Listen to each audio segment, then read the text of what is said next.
Hi, I'm Catherine Thompson. I'm a reporter at The Record who covers urban affairs.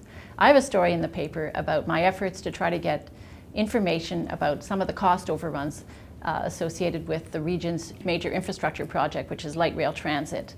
The project, as you may know, is almost 2 years overdue, and the region blames Bombardier for the late delivery of the light rail vehicles and says that every day that the system is delayed is costing the region money. Number one, because it has a 30-year contract with the consortium that's supposed to run the LRT, and that contract's already underway and started. And number two, obviously they're not able to collect any revenue from fares because it's not a functioning transit system yet.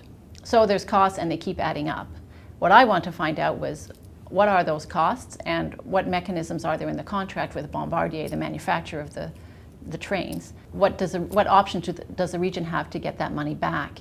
So I put in what's called an FOI request, a Freedom of Information request, which is a formal request for public documents.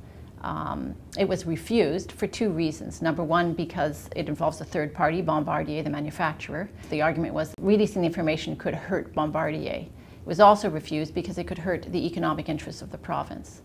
I don't really buy either of those two arguments, because this is simply a contract about how these penalties would be calculated and paid out.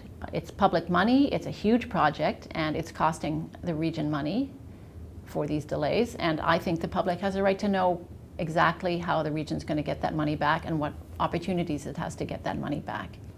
We're going to be pursuing this story because we feel it's an important story that the public has the right to know. We'll be appealing the denial of the request, and we'll be writing further stories. For On the Record, I'm Catherine Thompson.